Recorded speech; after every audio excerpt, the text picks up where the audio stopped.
5 August পালিত হবে গণ অভ্যুত্থান দিবস। উপদেষ্টা পরিষদের বৈঠকের সিদ্ধান্ত, 8 আগস্ট থাকছে না কোনো আয়োজন। আবু সাঈদের কবর জিয়ারতের মধ্য দিয়ে জুলাই পদযাত্রা শুরু করবে এনসিপি। 3 আগস্ট ঘোষণাপত্র ও ইশতেহার পাঠ। জাতীয় ঐক্যমত্য কমিশনের দ্বিতীয় পর্যায়ে 7ম দিনের বৈঠক চলছে, এখনও আশাব্যঞ্জক অগ্রগতি হয়নি বললেন আলী রিয়াজ। এবং এনবিআর চেয়ারম্যানের পদত্যাগ সহ যৌক্তিক সংস্কারের দাবিতে আজ চলছে কমপ্লিট শাটডাউন, শুল্ক কর আদায়ে স্থবিরতা।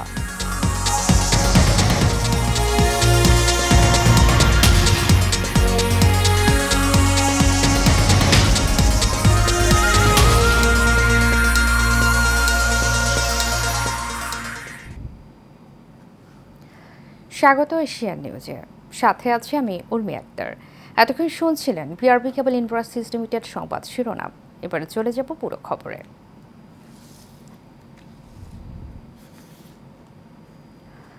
আগামী 8 আগস্ট নতুন বাংলাদেশ দিবস পালন থেকে সরে এলো অন্তর্বর্তী সরকার। 16 জুলাই শহীদ দিবস এবং 5 আগস্ট গণ অভ্যুত্থান দিবস পালনের সিদ্ধান্ত নিয়েছে অন্তর্বর্তী সরকার। প্রধান উপদেষ্টার প্রেস সচিব মোহাম্মদ শফিকুল আলম দুপুর 2টার দিকে ভেরিফাইড ফেসবুক অ্যাকাউন্ট থেকে দেয়া এক পোস্টে তথ্য জানিয়েছেন। তিনি জানান, 8 আগস্ট কোনো বিশেষ কর্মসূচি পালন করা হবে না বলে উপদেষ্টা পরিষদের বৈঠকে সিদ্ধান্ত নেওয়া হয়েছে।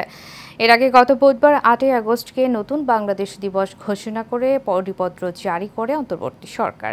মন্ত্রিপরিষদ বিভাগের সাধারণ অধিশাখা থেকে এ সংক্রান্ত পরিপত্র জারি করা হয়।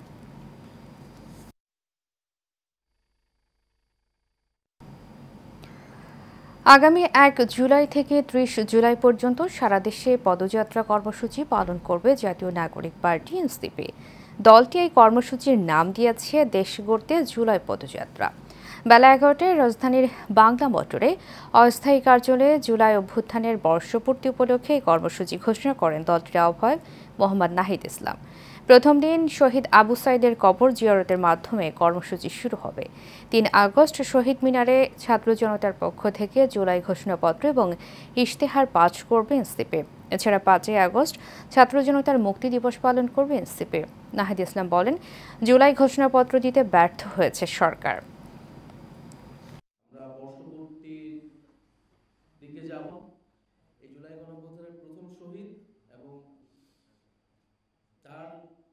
শহীদ হওয়ার মধ্য দিয়েই আমাদের যে জুলাই সরকার রক্ষা করতে পারেনি।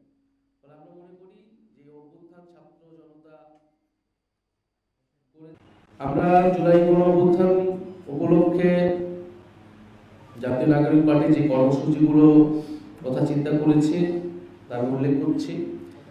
আমাদের 1 জুলাই থেকে 30 জুলাই পর্যন্ত আমাদের সারা বাংলাদেশ ব্যাপী আমাদের 64টা জেলায় জুলাই পদযাত্রা হবে।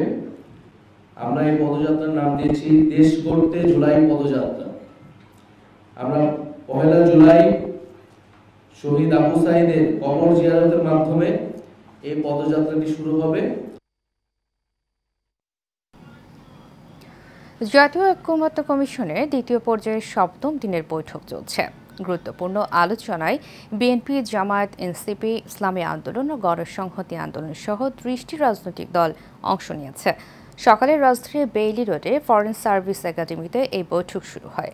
আজকের বৈঠকে সংস্কার প্রস্তাবের অমীমাংসিত বিষয়গুলো নিয়ে আলোচনা হচ্ছে বলে জানা গেছে। আলোচনার সূচনা বক্তব্যে কমিশনের সহসভাপতি ডক্টর আলী রিয়াজ বলেন, ঐক্যমত্য গঠনে আশাব্যঞ্জক অগ্রগতি হয়নি। এ সময় আবু সাঈদ দিবসে জুলাই সনদ স্বাক্ষরের আশা প্রকাশ করেন ডক্টর আলী রিয়াজ।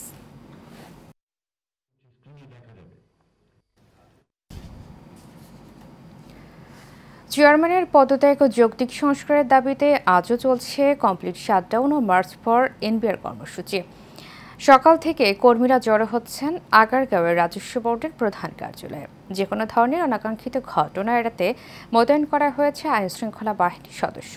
এদিকে শাটডাউন কর্মসূচির কারণে সমুদ্রস্থল বন্দরগুলোতে ব্যাহত হচ্ছে আমদানি রফতানি কার্যক্রম। এতে ব্যবসায়ীরা প্রতিদিন প্রায় 2,500 কোটি টাকা ক্ষতির মুখে পড়ছেন বলে দাবি করছেন। কোনো রকম শর্ত ছাড়া আন্দোলনকারীদের কাজে যোগ দেওয়ার পরামর্শ দিয়ে সংকট কাটাতে প্রধান উপদেষ্টার কার্যালয়ে এগিয়ে আসার তাগিদ দেন ব্যবসায়ী নেতারা। যদিও ব্যবসায়ীদের পাশে থাকার আহ্বান জানিয়েছেন আন্দোলনকারীরা। তবে বন্দর দিয়ে পাসপোর্টধারী যাত্রী সেবা ব্যাহত রয়েছে।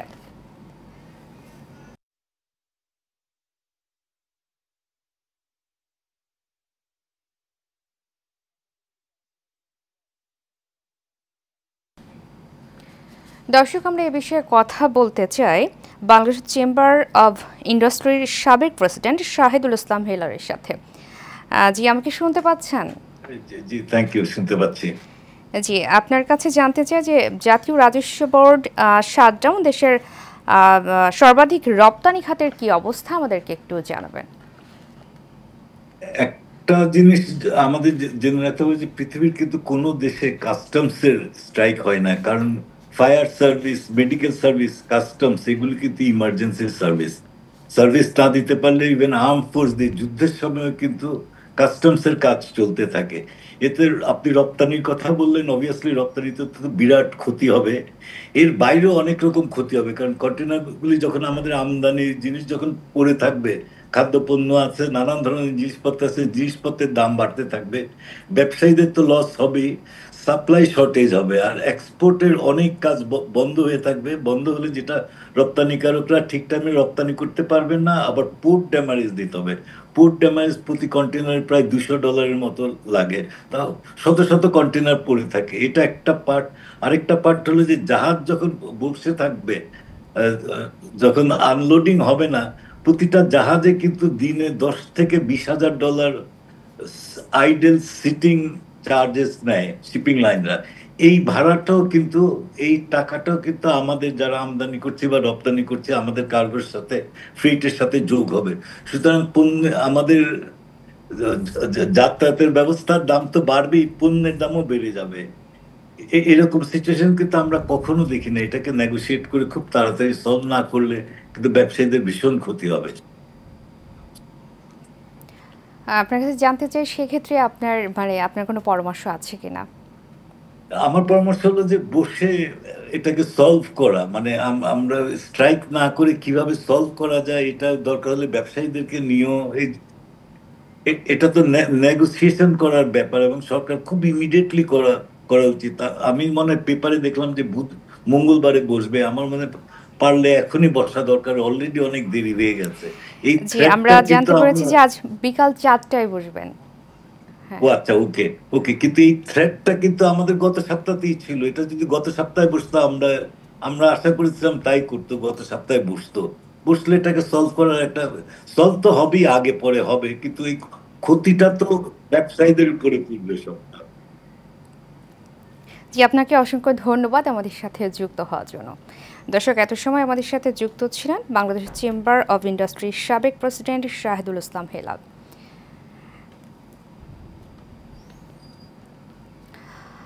চলে যাচ্ছি পরবর্তী প্রসঙ্গে। চাঁদাবাজি করে দোষ দেওয়া হচ্ছে বিএনপির। এই চাঁদাবাজদের প্রতিহত করতে হবে। রাজধানী ইনস্টিটিউট অফ ডিপ্লোমা ইঞ্জিনিয়ার্স মিলনায়তনে রমনা থানা বিএনপির সদস্য সংগ্রহ ও নবায়ন কর্মসূচিতে প্রধান অতিথির বক্তব্যে কথা বলেছেন বিএনপির স্থায়ী কমিটির সদস্য মির্জা আব্বাস। কেউ চাঁদাবাজি করলে ধরে পুলিশে দেওয়ার পরামর্শ দেন তিনি। মন্ডল এনএমের রিপোর্ট। রাজধানীর কাকরাইলে ইনস্টিটিউট অব ডিপ্লোমা ইঞ্জিনিয়ার্স মিলনায়তনে রমনা থানা বিএনপির সদস্য সংগ্রহ ও নবায়ন কার্যক্রমের অংশ হিসাবে এই অনুষ্ঠানের আয়োজন করে বিএনপির স্থায়ী কমিটির সদস্য মির্জা আব্বাস বলেন, পিআর সিস্টেমে নির্বাচন অনুষ্ঠান অথবা স্থানীয় নির্বাচনের আগে এমন কথা বলে নির্বাচন পিছিয়ে দিয়ে দেশ ও জাতির সর্বনাশ করতে চাইছে কিছু মানুষ। সিস্টেমে নির্বাচন না হয় তাহলে এই দেশে কোনো নির্বাচন হবে না। এক একজন একটা দাবি তুলে নির্বাচনকে পিছিয়ে এবং নির্বাচনের অবস্থা সর্বনাশ করে দিয়ে এই জাতির সর্বনাশ করতে যাচ্ছেন। বিএনপি 17 বছর ধরে যুদ্ধ করেছে, এখন নিজের ভাইয়ের সঙ্গে আর যুদ্ধ করতে চায় না। বর্তমান পরিস্থিতিতে রাজনৈতিক দলগুলোর মধ্যে ঐক্য প্রয়োজন। মির্জা আব্বাস পরিষ্কার করে বলেন, দল নতুন সদস্য নেবে, তবে আওয়ামী লীগকে নয়। আপনারা এই সমস্ত কথাবার্তা বলে দেশবাসীকে বিভ্রান্ত করবেন না। পিআর সিস্টেম না হলে নির্বাচন হতে দেওয়া হবে না, স্থানীয় সরকার আগে না হলে নির্বাচন দেওয়া হবে না। আমরা আমার ভাইয়ের সঙ্গে যুদ্ধ করতে চাই না, আমার বন্ধুর সঙ্গে, দেশের মানুষের সঙ্গে যুদ্ধ করতে চাই না। আমরা চাই এই দেশের শত্রু যারা আছে তাদের বিরুদ্ধে ঐক্যবদ্ধ হয়ে এই দেশটাকে সুন্দর এবং সাবলীলভাবে গড়ে তুলব।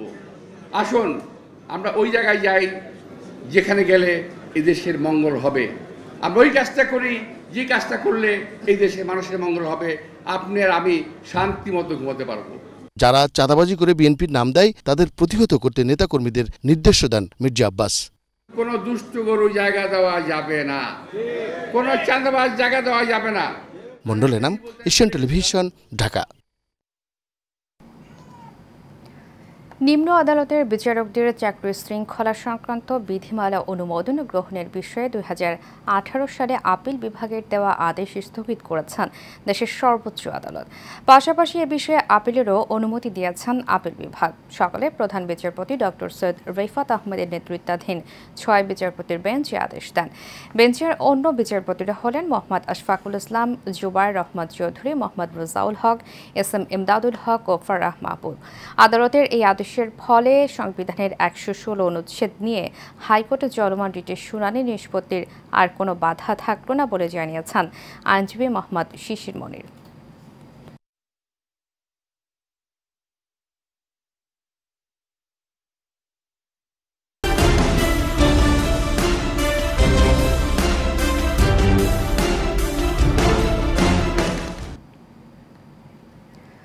দিনাজপুরের বোচাগঞ্জ উপজেলায় মাত্র 10,000 টাকার জন্য বন্ধুর হাতে প্রাণ গেল আরেক বন্ধুর। হত্যার কথা স্বীকার করেছে ঘনিষ্ঠ বন্ধু মনোজিৎ রায় ওরফে বম। নিহতের নাম সাধন চন্দ্র রায়। এই ঘটনায় অভিযুক্ত মনোদীপ রায়কে গ্রেপ্তার করা হয়েছে। পুলিশ সূত্রে জানা যায়, গত 3 মে সে সাধক চন্দ্র রায়ের কাছ থেকে 10,000 টাকা সুদে ধার নেয়। শর্ত ছিল 1 মাসের মধ্যে মূল টাকা অতিরিক্ত 1,000 টাকা ফেরত দেওয়ার। কিন্তু নির্ধারিত সময়ে টাকা ফেরত না দেওয়ায় বিষয়টি সাধকের পরিবারের মধ্যে জানাজানি হয়।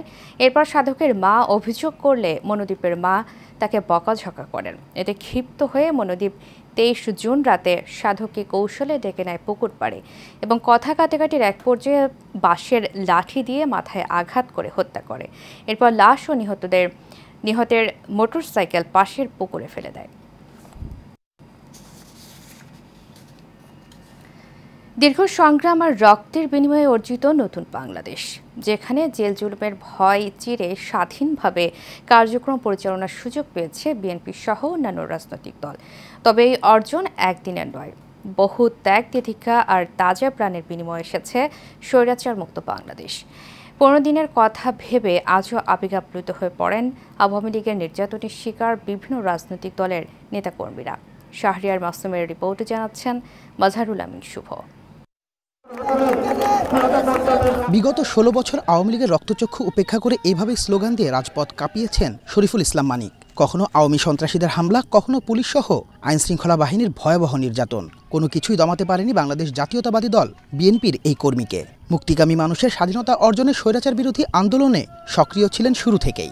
10 দিন আমাকে আমি শুধু একা না, আরো অনেক নেতাকর্মীকে একসাথে রাখছে, তাতে কোনো খোঁজ খবর, কারণ সাক্ষাৎ আসলো তারা করতে দিত না। 5 আগস্টের এই স্বাধীনতা যদি না হইতো তাহলে আমি বাঁচতাম কিনা তার সন্দেহ আছে। আজকে হয়তো আমার কবরস্থান হতো। বিগত আওয়ামী লীগ সরকারের আমলে নির্যাতনের কথা বলতে গিয়ে আবেগ আপ্লুত হয়ে পড়েন রাজধানীর আদাবর থানা স্বেচ্ছাসেবক দলের 100 নং ওয়ার্ডের আহ্বায়ক মানিক। জনাব কামরুজ্জামান জুয়েল ভাই, কেন্দ্রীয় কমিটির সাংগঠনিক সম্পাদক যুবদল, তিনি প্রতিনিয়ত খোঁজ খবর রেখেছেন এবং আমার বাসায়ও পর্যন্ত সে খোঁজ খবর রেখেছেন।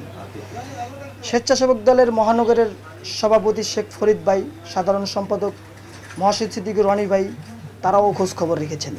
ডজন খানেকের বেশি রাজনৈতিক উদ্দেশ্য প্রণোদিত মামলায় অধিকাংশ সময় মানিককে থাকতে হয়েছে পলাতক, বন্ধ হয়েছে পরিবারের উপার্জন, ছেলের উপর চলা অমানবিক নির্যাতন সইতে হয়েছে গর্ভধারিণী মাকেও। 17 বছরের ভিতরে এই পোলানো আমি ঈদ করতে পারি নাই। দলের জন্য ত্যাগই শুধু নয়, মানিক স্থানীয়দের কাছেও ভরসার জায়গা। পরে ঘুমাইতে পারিনি, অয়ও ঘুমাইতে পারিনি, বারবার জেল কাটছে, বারবার মামলা হয়েছে। আমরা অনেক কষ্ট করে এই জায়গায় আজকে আসছি। পরে জেলেও না হয়েছে, ও পরে অনেক দিন অনেক হয়রানির শিকার হয়েছে। ধরে লেগে খাচ্ছে আর একটা ভালো একটা পোস্ট দেওয়া দরকার। আমরা চাই যে ওই ছেলেটা একটা ভালো জায়গা, ভালো একটা পদ পজিশন পাক। সুস্থ ধারার রাজনীতিতে পরিচ্ছন্ন নেতার বিকল্প নেই উল্লেখ করে বিএনপির নেতাকর্মীরা বলছেন, সবার আগে মূল্যায়ন করতে হবে ত্যাগীদের। মাজহারুল আমিন শুভ, এশিয়ান টেলিভিশন। বাগেরহাটের মোল্লাহাট উপজেলার সিংগাতি গ্রামে আধিপত্য বিস্তার ও জমি সংক্রান্ত বিরোধে সংঘর্ষে আজিজুল চৌধুরী ও মুরসালিন চৌধুরী নামের দুইজন নিহতের ঘটনায় গ্রামে ছড়িয়ে পড়েছে আতঙ্ক। নিরাপত্তাহীনতায় স্থানীয়রা জানান, সংঘর্ষে নিহতের ঘটনায় পুরুষশূন্য হয়ে পড়েছে পুরো গ্রাম। এই সুযোগে ঘরবাড়িতে ও ইটের ভাটায় হামলা চালায় দুর্বৃত্তরা। ঘটেছে ভাঙচুর ও লুটপাটের ঘটনাও। এতে নারী ও শিশুসহ পরিবার সদস্যরা বাড়িঘর ছেড়ে থাকছেন আত্মীয় স্বজনের বাড়িতে। ক্ষতিগ্রস্ত পরিবারের অভিযোগ, পুরুষশূন্য গ্রামে বাড়িঘর ভাঙচুর করে কোটি টাকার সম্পদ নষ্ট ও লুট করে নিয়ে গেছে দুর্বৃত্তরা। ফলে নিরাপত্তাহীনতায় দিন কাটছে তাদের। এই পরিস্থিতিতে উপজেলা প্রশাসন ও পুলিশের হস্তক্ষেপ কামনা করেন তারা। সেই মারামারির পরে দুজন মানুষ মারা যায়। তারপরে আমরা বাড়ি থাকাকালীন ওরা বলে সে তোরা বাড়ি থেকে সর। আমাদের বাচ্চাদের লেখাপড়া পর্যন্ত ক্ষতি হয়ে যাচ্ছে, তারা স্কুলে যেতে দিচ্ছে না, বলতেছে 7টা পরিবারের ছেলেমেয়েরা স্কুলে আসতে পারবে না। আমার সামনে বৃত্তি পরীক্ষা, আমি যাতে পরীক্ষাটা ভালোভাবে দিতে পারি, আমার পড়ালেখা যাতে ভালো হয় সেই নিয়ে আমি আবেদন করছি। উপজেলা নির্বাহী অফিসার ইউনুস সাহেবের সহযোগিতায় গত 27 জুন বিকালবেলা সিংগাতি গ্রামে আমরা একটি শান্তি সভা অনুষ্ঠান করি।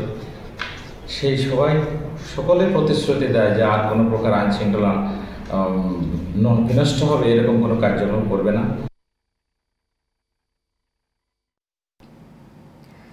জামালপুরের ইসলামপুরে ইউপি সদস্য আব্দুর রহিমকে কুপিয়ে হত্যা করেছে দুর্বৃত্তরা। গেল রাত 2টার দিকে উপজেলার কুলকান্দি ইউনিয়নের জিগাতলা চর এলাকায় এই ঘটনা ঘটে। নিহত আব্দুর রহিম কুলকান্দি ইউনিয়নের 1 নম্বর ওয়ার্ডের সদস্য। তিনি কুলকান্দি ইউনিয়ন আওয়ামী লীগের যুব ক্রিয়া বিষয়ক সম্পাদক ছিলেন।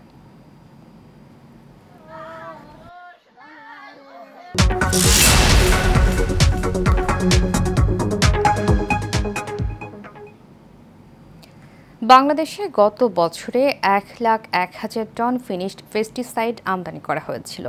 অথচ যদি কাঁচামাল আমদানি করে দেশে তৈরি করা হতো তাহলে 10,000 টন কাঁচা বাদ দিয়েই 1 লাখ টন পেস্টিসাইড উৎপাদন করা সম্ভব হতো। বাংলাদেশ এগ্রোকেমিক্যাল ম্যানুফ্যাকচারার্স অ্যাসোসিয়েশনের বামার বার্ষিক সাধারণ সভায় এই তথ্য উঠে এসেছে। শনিবার রাজধানীর বামার প্রধান কার্যালয়ে অনুষ্ঠিত সভায় অ্যাসোসিয়েশনের প্রায় সব সদস্য উপস্থিত ছিলেন। সভাপতিত্ব করেন সংগঠনের সভাপতি KSM মোস্তাফিজুর রহমান।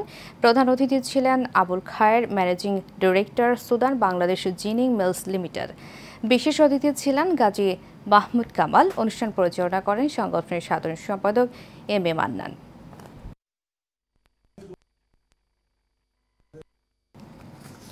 শেষ করব এশিয়ান নিউজ। তার আগে BRB কেবল ইন্ডাস্ট্রিজ লিমিটেড সংবাদ শিরোনামগুলো জানাবো আরও একবার।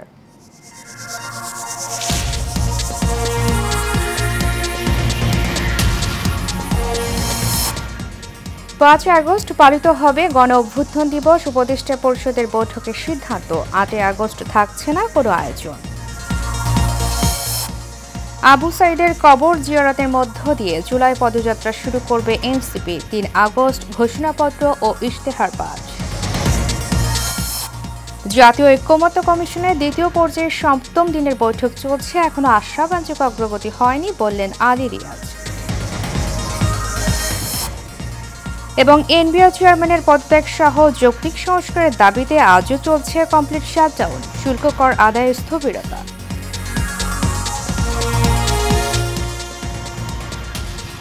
এশিয়া নিউজ এ পর্যন্তই। পরবর্তী সংবাদ দেখার আমন্ত্রণ জানিয়ে শেষ করছি। ধন্যবাদ সবাইকে।